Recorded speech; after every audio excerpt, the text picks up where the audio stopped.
Hi, I'm Jane Marks, and welcome to this week's show. As you know, each week we address those issues that matter to teens and their families. Well, today's show is particularly special because we are joined by such a dynamic guest who is both a powerhouse in the music industry and a dedicated champion of teens and young adults. A pioneer of hip-hop music, Darryl McDaniels is 1/3 of the iconic rap group Run-DMC, which played a critical role in the evolution of hip-hop music in the early 80s. It is fair to say that this hip-hop music that many of our teens enjoy today has been influenced in countless ways by Run-DMC. Darryl, it is such an honor to have you on our show today. Thank you for having me. And we are just delighted to have someone who has such a fabulous history, and welcome to this area. Thank you. Glad to be here in Tallahassee. In Tallahassee. And you know, I'm going to ask you some just very easy questions for you today. Do you still perform? Yes, I probably do maybe 150 shows a year still. 150 shows a year. And a lot of people don't know that because they think if you're not on the radio and if you're not on MTV, they think if you're not seen, you don't work. But we tour often. You tour often. So, can I ask you this? What are some of your favorites? Places to go? No, songs. Oh, some of my favorite songs to do. Tricky, of course. Is huge. Walk This Way. My favorite. I was singing it all this morning. King of Rock. And because King of Rock is a lot of people that now know I'm into comic books and literature and literacy and stuff like that. They look back and they go, yeah, we always knew there was some Easter eggs in there. King of Rock is basically a song about believing in yourself, right, regardless of, they could take the buildings away, they could take the money away, they could take everything outside of you away. But the King of Rock, there is none higher. Sucker MC should call me sire. To burn my kingdom, you must use fire. But I won't stop rocking till I decide to retire. So King of Rock is probably one of your all-time favorites. One of my all-time favorites. So let me ask you this. What do you think about the state of hip-hop music today? Now, every generation of music always has a generation that the young generation creates so their parents can hate it. Now, that's understood, and every music gets that definition. It happened with rock and roll. You know, it sucks, and it's violent, and it's making everybody do, crazy things, but then they started listening to it, and a lot of rock and roll deals about the personal and the social issues that affect the people in the audience. The only thing that's wrong with hip-hop today is its lack of responsibility. Wow. And it's not about censorship and freedom of speech. We understand people should be free to create what it is. But with hip-hop, it has a different responsibility than any other form of entertainment because it dictates what these people, especially the young people, how they dress, how they act, what they wear, what they smoke, what they drive. It's almost like hip-hop dictates how these individuals are supposed to be. So everything that is dominant in hip-hop right now, the images, the concepts, and the content of the music is the very reason we created hip-hop in the first place, so the young people didn't have to do those things. And what I mean by that is, hip-hop is about telling a story about a gun. But the very next record has to be about not using the gun. Hip-hop talks about fun and partying, but the very next record should be about educate yourself, find a job, find a career, be nice to other people. You don't gotta be disrespectful. Profanity isn't the most powerful use of the English language. You know what I'm saying? What happened in America over the last 20 years, I would say, or 25 years is negativity is being used as a false sense of power. And it's affecting our political leaders, it's affecting our entertainment, it's affecting our social structure, structure, and it's affecting the attitude of the young people. People are looking and listening to hip hop thinking, oh, if I'm not mean, negative, if I'm not in a gang, if I don't sell drugs, if I don't have I'm not cool. No. Hip hop was created by individuals that, number one, don't want to sell drugs no more, don't want to end up in jail no more. By individuals who say, yo, the streets ain't it, educate yourself and you can become and go anywhere that you want to be. So there's a lack of responsibility among the people who are dominating hip hop right now. Well, as you can tell, we are listening to a living legend. Stay tuned, we'll be right back.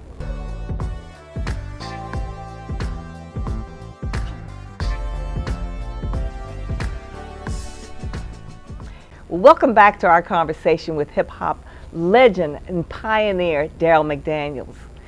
Darryl, many people have no idea that you have dedicated much of your life to championing children and teens. And there's a reason for that, because you've got some special experiences. So I want you to talk a little bit about that. Since day one, I've always been in situations where, regardless of how many obstacles exist, there's always adversity in our communities. But from day one, where there was darkness, death, and destruction, I also knew there was imagination and creativity. Imagination, creativity, and adventure and education are the things that allow us to transform our situations. So for all young people, your situation doesn't define who you are. Your situation is your situation. But if you empower yourself with education, positivity, and put yourself in situations where everybody who's telling you to do good is telling you that for a reason, you will be able to achieve all your dreams and go above and beyond that. Well, what made me even go harder outside of just having hip hop as a thing, expression, right, to give me a voice. Right. I was a shy little kid growing up in my neighborhood, like every other little kid across the world, you know what I'm saying? Trying to figure out who I am and how do I fit in. It was rock and roll, and it was the legendary soul music and funk and R&B artists that I grew up listening because of my mother and father, who are huge influences on us on how to represent and present ourselves. But I was 35 years old when I found out that I was adopted. Wow. Then I found out I was a foster kid, yeah. And that had a huge impact on me realizing why all of this King of Rock, Run-DMC, My Adidas, Walk This Way, It's Tricky stuff happened in the first place. What I am is an example to anybody, especially our young people, that regardless of your situation, there's a skill, there's a talent, there's a thought and an idea that is only yours, that if you allow that to be put on the forefront of your existence, no matter how bad, dark, or desperate your situation is, you can go above and beyond anything that you possibly can imagine. So from day one, I was always a kid with an imagination that combined it with education that allowed this incredible transformation. You know, it's interesting because I had a chance to read your book, and by the way, I could just say just multiple things about it, because I've worked with kids over the last 53 years, and I can see how transformative it is. But I want to know how the idea came to you, Darryl's Dream. It is a wonderful book. Well, everybody has a dream. Especially our young people, especially our little kids, they have a dream. I want to be this, I want to be that. These magical dreams. Yeah, everybody has a dream, and I'm living, breathing proof that dreams come true. But I had to figure a way to communicate that message to the children. So this is what we thought of. Our environment as adults is our family, our friends, and our career or our work environment. And in those environments is fear, doubt, confusion, and anxiety, right? And I said, okay, if we have that in our careers as adults, and then The college kids have it in their college, and then the high school kids have it in high school. The little kids' environment is what? Their homes, their backyards, their blocks, their neighborhoods, their classrooms, and the schoolyards. And in those situations is everything that we experience as adults. Anxiety, fear, confusion, self-doubt, and all of that. So I was like, how do I communicate the so-called mature idea of how do you compete and get through adverse situations? Let me take Darryl McDaniels, the mighty king of rock, that their mothers and fathers, and I've been around so long, their grandmothers and grandfathers grandparents, know about that would be me, exactly. Right. You know, the mighty king of rock who told the world how to walk this way in their Adidas in this tricky universe that we live in. Let me take Darryl, that everybody knows from the videos and from the albums and the big tours and the movies, and put him in third grade just like the third graders. So now what the kids are seeing, they're seeing progress.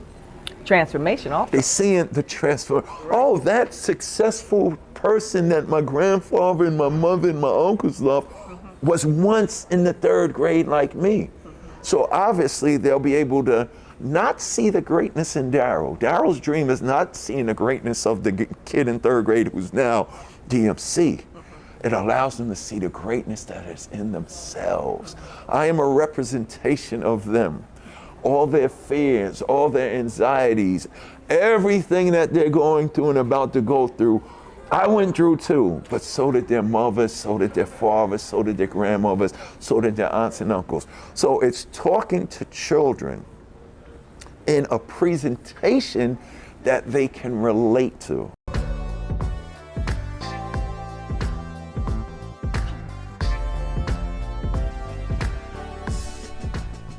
Okay, welcome back. Well, we're here with Darryl McDaniels, 1/3 of Run-DMC, and he's talking about this fabulous book. But I think for parents that are watching today's show, what would you like for them to take away from this book? Communication with your children. Do not think that these kids have to wait to have mature conversations about who they are, what they want to be, and how they feel. It's about addressing their feelings now, because if you don't, the anxiety, the fear, the intimidation from the bully is going to be a trauma that they're going to carry as they get older. They're going to carry it into young kids, into adolescence, into preteen, and all the way up if you never did it. It's always about addressing the feelings of your children at 1 year old. They will tell you how they feel, and a million times they're right. But the whole essence of the book is for two things. To let our children know they are perfect just the way they are. You know, the bullies tease them. They get picked on because they have freckles, or their hair's a certain color, or the color of their skin, or the funny way that they dress, or the shoes that they like. I tell kids the coolest kid in the whole school is the kid that don't want to wear Air Jordans because of Michael Jordan, and I even put myself in it because I don't have an ego, and don't want to wear Adidas because of Run-DMC. And they'll look at me and be like really? We have to give our children permission to be themselves. To be their unique self. Their unique self. Social media is bad because our young people are looking at social media, and it's not about, the things that they see. It's not about the cars and the money. What they're seeing, we have a self-esteem issue with our young kids. They're seeing all of these people on social media, and they think this: if I'm not that, I'm worthless. That's the number one issue. If the kid wants to do ballet, if the kid wants to play violin, if all the weird stuff, it's the kid's power. You know what I'm saying? And we got to let the children understand it's okay not to want to do what all the other kids do. But a lot of times these kids are changing who they are. They were put here for a very specific reason. If it wasn't meant for the kids to be here in the condition or situation that they're in, then they wouldn't have been born. So Darryl's dream is about letting these children know You are perfect just the way you are. And because of who you are, that is the thing that's going to allow you to be successful. I got teased, bullied, and picked on because I wore glasses. I got teased, bullied, and picked on because all I wanted to do was read comic books and draw. And I got teased, bullied, and picked on because I was a kid. I loved the first day of school. I loved new notebooks and new textbooks because I knew in the pages of those books was some information that was going to empower me. But all of that wasn't perceived as cool.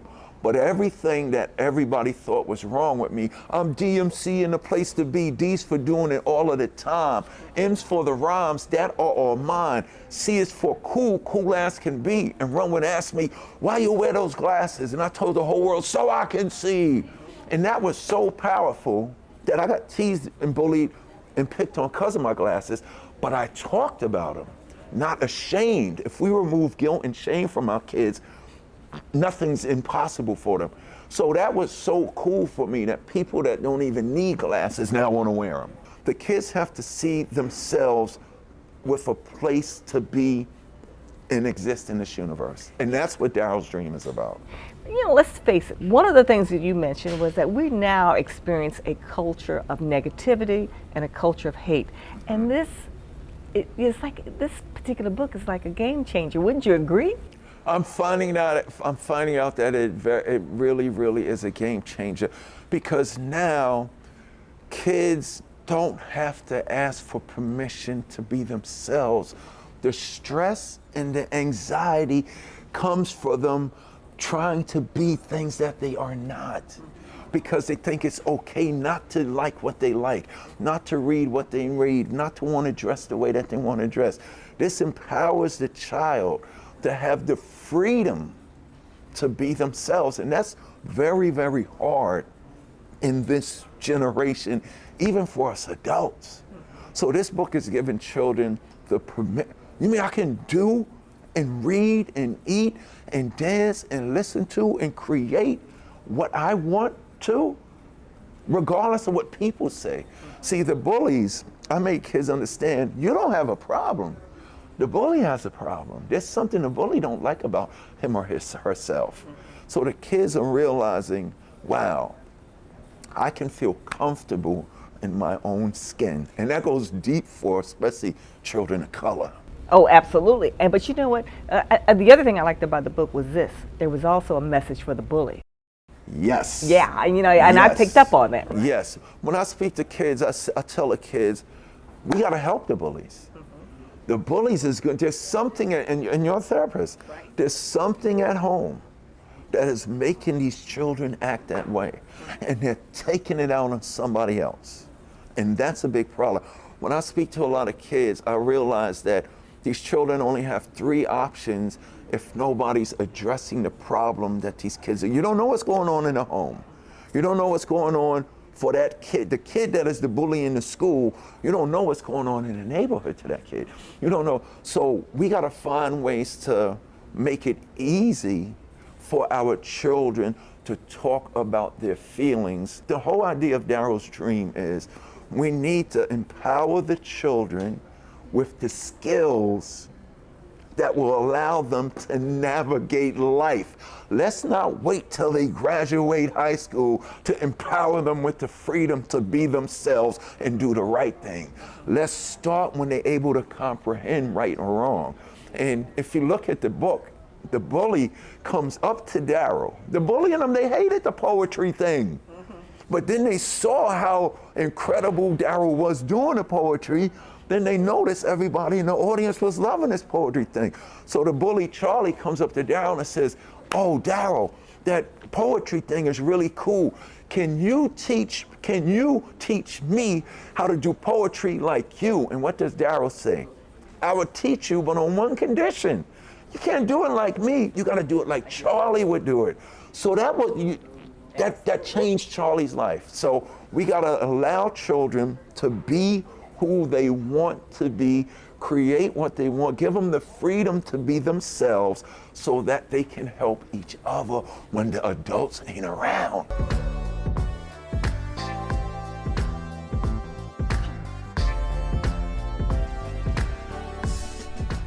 We're here with our last few minutes with the famous, very, very famous Darryl McDaniels. And Darryl, having visited high schools across the country, what is your hope for these generation coming up?